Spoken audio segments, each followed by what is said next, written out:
नमस्ते। आज हम एक बहुत ही खूबसूरत कविता को समझने वाले हैं जिसका नाम है भारतवर्ष। कभी सोचा है कि क्या कोई कविता किसी देश की पूरी पहचान, उसकी आत्मा को अपने शब्दों में बयां कर सकती है? सुब्रमण्य भारती जी की ये कविता कुछ ऐसी ही कोशिश है। तो चलिए साथ मिलकर इस कविता की दुनिया में चलते हैं और देखते हैं कि इसकी बातें आज भी हमारे लिए कितनी अहम हैं। ये शानदार कविता लिखी है महान कवि और स्वतंत्रता सेनानी सुब्रमण्या भारती ने। वो सिर्फ एक कवि नहीं थे, बल्कि एक दूरदर्शी थे, जो अपनी कलम की ताकत से आजादी की लड़ाई में लोगों के दिलों में जोश भर देते थे। वैसे ये कविता असल में तमिल भाषा में लिखी गई थी और आज हम इसके बहुत ही सुंदर हिंदी अनुवाद को समझेंगे। अच्छा, तो इस कविता को और आसानी से समझने के लिए हमने इस पूरी चर्चा को 4 हिस्सों में बांटा है। सबसे पहले हम कवि और कविता के बारे में जानेंगे। फिर हम समझेंगे कि भारत को ज्ञान और मूल्यों की धरती क्यों कहा गया है। उसके बाद हम यहाँ की कला और संस्कृति पर बात करेंगे और आखिर में देखेंगे कि ये कविता भारत को पूरी दुनिया के लिए एक आदर्श कैसे बताती है। तो चलिए पहले भाग से शुरू करते हैं। देखिए, ये कविता सिर्फ कुछ शब्द नहीं है, बल्कि ये तो भारत के सम्मान में गाया गया एक गीत है। एक ऐसा गीत जो हमारे देश की महानता की कहानी सुनाता है। इस कविता का जो सार है, जो दिल है, वो इन 2 पंक्तियों में है। अखिल विश्व में अतुलनीय उत्कर्ष हमारा भारतवर्ष। मजे की बात यह है कि ये लाइन कविता की शुरुआत में भी आती है और अंत में भी। ये इस बात पर जोर देती है कि पूरी दुनिया में भारत की जो तरक्की और महानता है वो बेजोड़ है, उसकी कोई बराबरी नहीं है। और यही इस कविता का मेन आइडिया है। तो अब आते हैं दूसरे हिस्से पर। सवाल ये उठता है कि आखिर कवि के हिसाब से ऐसी क्या बात है जो भारत को इतना महान बनाती है। तो इसका जो पहला कारण कवि बताते हैं वो है यहाँ का ज्ञान और यहाँ के मूल्य।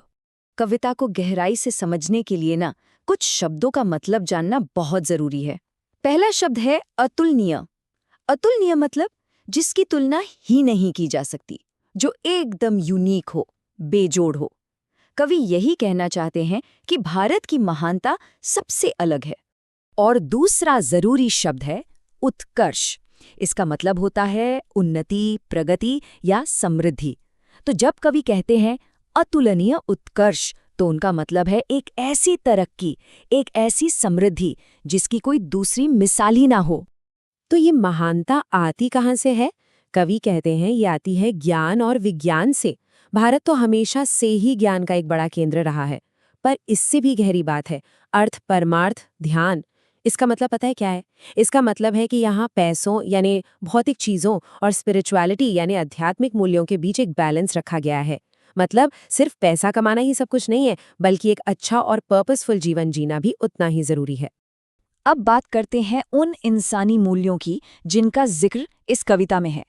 मान मतलब दूसरों की इज्जत करना, आत्मसम्मान मतलब खुद की इज्जत करना, प्राण का मतलब यहाँ है देश के लिए बलिदान देने की भावना, और धन धान्य दान मतलब जो आपके पास है उसे जरूरतमंदों के साथ बांटना। यही वो वैल्यूज हैं जो किसी भी समाज को मजबूत बनाती हैं। चलिए अब तीसरे हिस्से पर चलते हैं। भारत की महानता का दूसरा स्तंभ क्या है? वो है हमारी कला और हमारी संस्कृति, और खासकर हमारा संगीत और साहित्य। यहाँ 2 बहुत ही प्यारे शब्द इस्तेमाल हुए हैं। पहला है सुधा सिंधु रस गान। सोचिए जरा, इसका मतलब है ऐसा संगीत जो अमृत के सागर की तरह मीठा हो। और दूसरा है काव्य कृतियां महान, जो हमारे हजारों साल पुराने साहित्य की ओर इशारा करता है, जैसे कि रामायण और महाभारत। और सबसे अच्छी बात यह है कि कवि के लिए कला और साहित्य सिर्फ एंटरटेनमेंट का साधन नहीं है। वो मानते हैं कि ये हमें एक बेहतर और संवेदनशील इंसान बनाते हैं, है ना?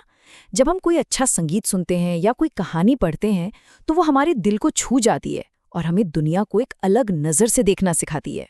और अब हम आते हैं कविता की आखिरी और सबसे दमदार संदेश पर, कि भारत सिर्फ अपने लिए महान नहीं है, बल्कि वो पूरी दुनिया के लिए एक मिसाल है, एक आदर्श है। जरा इस लाइन पर गौर कीजिए, सब कुछ जिसका है जग का आदर्श। कवि का मानना है कि भारत का ज्ञान हो, यहाँ के मूल्य हों या यहाँ की कला, ये सब इतने अच्छे हैं कि पूरी दुनिया इनसे सीख सकती है, प्रेरणा ले सकती है। ये वाकई में एक बहुत बड़ा और गहरा विचार है। तो चलिए फटाफट एक बार दोहरा लेते हैं कि हमने क्या सीखा। इस कविता के हिसाब से भारत की महानता 4 चीजों पर टिकी है। पहली, ज्ञान और विज्ञान में आगे होना। दूसरी, सम्मान और स्वाभिमान। तीसरी, त्याग और बलिदान की भावना। और चौथी, अपनी कला और संस्कृति की इज्जत करना। उम्मीद है आपको ये सारी बातें समझ में आई होंगी। तो चलिए अब कुछ आसान से सवालों से टेस्ट करते हैं कि हमें कितना याद रहा। तैयार हैं? पहला सवाल है कि इस कविता में भारतवर्ष को अतुलनीय क्यों कहा गया है? जरा सोचिए।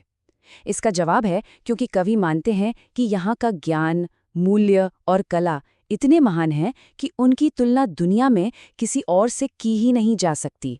अच्छा, दूसरा सवाल, कविता में जो मानवीय मूल्य बताए गए हैं उनमें से कोई 2 बताइए। याद करने की कोशिश कीजिए। हाँ, बिल्कुल सही। जैसे दूसरों का मान करना यानी सम्मान और आत्मसम्मान, और हाँ, दान की भावना भी। बहुत बढ़िया। और आखिर में एक सवाल आप सबके लिए, जिस पर आप सोच सकते हैं। ये कविता हमें हमारे देश के शानदार इतिहास की याद दिलाती है, पर अब सवाल ये है कि आज के समय में हम और आप मिलकर अपने भारतवर्ष को महान बनाने के लिए क्या कर सकते हैं। इस पर सोचिएगा ज़रूर। बहुत बहुत धन्यवाद।